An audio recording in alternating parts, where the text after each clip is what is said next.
right. Well, we have Hazel here, so we're going to do a lip enhancement on her. She already has a really nice shape to her lips and some really nice show. She's one of the lucky ones.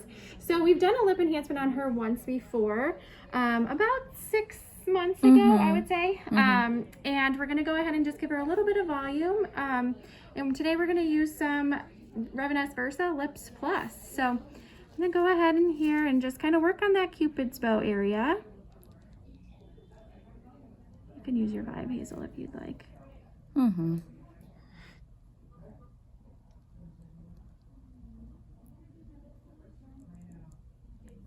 I always just insert my needle, tent up, obviously, just to check for our depth.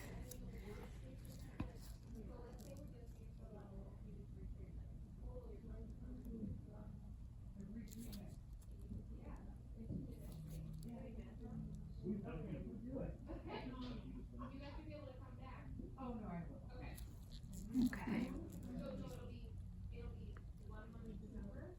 You're a rock star. You're not even flinching. I'm just going to go in a little bit more just to kind of give her a little bit more height of that Cupid's bow.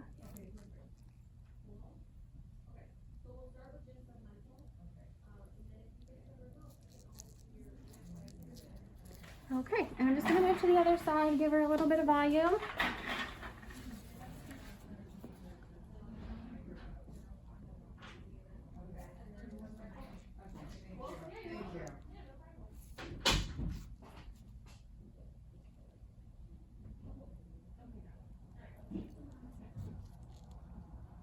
Again, just checking my depth.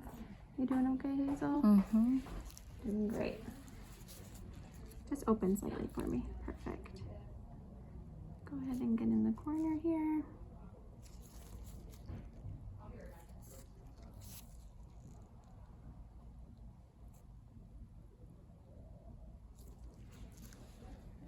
Of course, when you're doing your lip injections, you want to stay between that vermilion border. You never want to be outside so that the filler migrates outside, and you never want to be inside of that wet dry line. So you want to stay in this nice area of the lip. Obviously that wet dry line is where that wet part meets the dry part. I'm just going to go move to your bottom lip.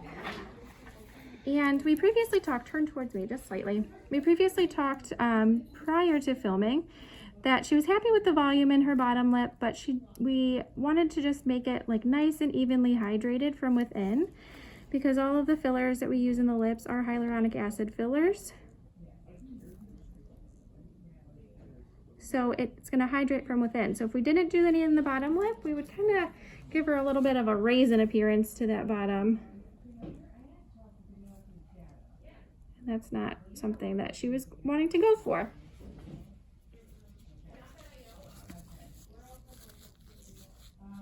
All right, I'm gonna come to the other side just to get that corner. So turn towards me on this side. Perfect. All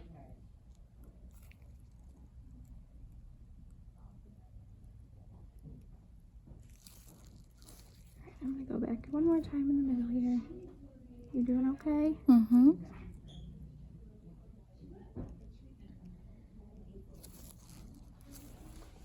Just gonna clean you up just a little bit.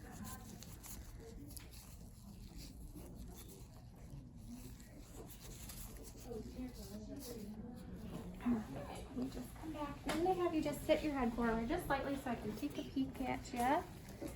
And go ahead and smile for me. Look pretty even. I'm going to just give you a little bit more on this side just to pull down that top lip. As you can see on this side, when she smiles, you can see a little bit more gum up there. So I'm just going to give her a little bit more volume to pull that down. Let me get that for you. And so that's why it's super important when you're injecting your patients, just have them sit up and smile and kind of move in all different directions. Make sure it's even. All right, go ahead and open again for me, just slightly.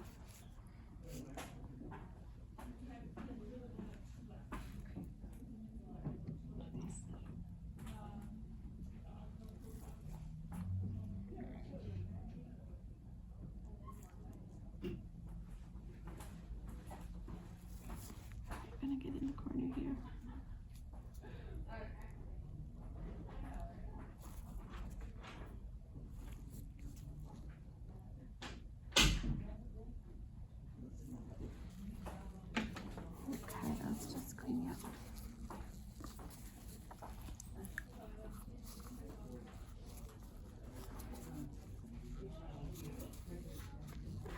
All right, so I am gonna just kind of massage a little bit. Get rid of any lumps or bumps that she might be feeling.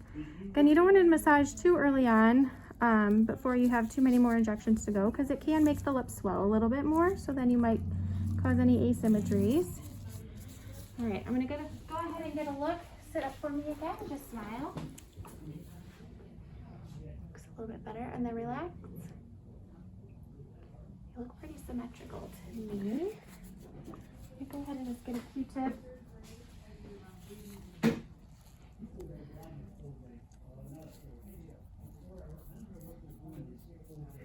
I'm gonna let you look and see if you want some more volume in the top, okay?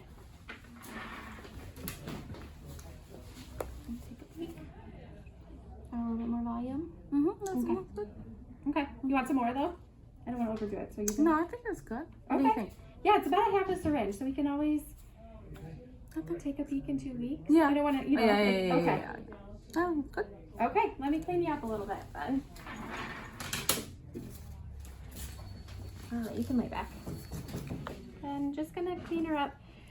So the biggest thing to inform your patients of when you are done doing their lips is just that their lips are gonna feel really dry over the next couple days.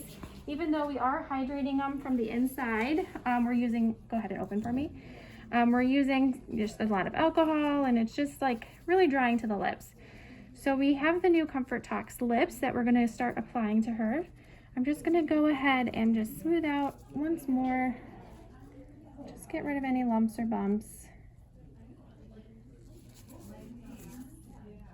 Some lumps and bumps as the filler kind of integrates into the tissue are normal. But if you feel like any true beads of product, you want to smooth those out for the patient. All right, so we have this new Comfortox lips. So we're going to go ahead and show you how to apply it. Each kit, the post-acute care, post-injection kit is what it is called, but each of them come with a little card to tell you exactly how to apply it. But first, we are going to put the serum on, which the first time you use, you just have to get all the air out. And these are particularly nice because these products have arnica in them as well as hyaluronic acid.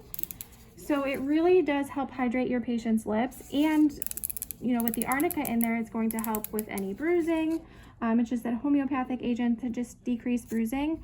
But prior to the Comfortox lips, we always used to tell our patients just anything is fine to hydrate your lips as long as it's clean and not a chapstick that's been in your purse for 6 months or any period of time. But this is really nice because not only is it helping to decrease the bruising, it's also something really nice to help your patients hydrate their lips.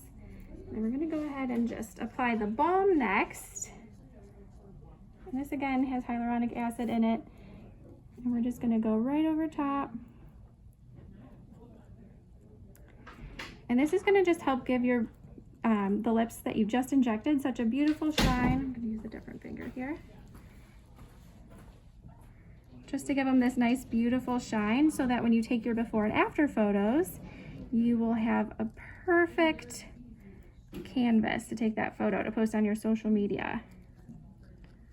All right, and then I just take a little Q-tip here and kind of get rid of any of the extra shininess just to not distract from your photo. And that's about it.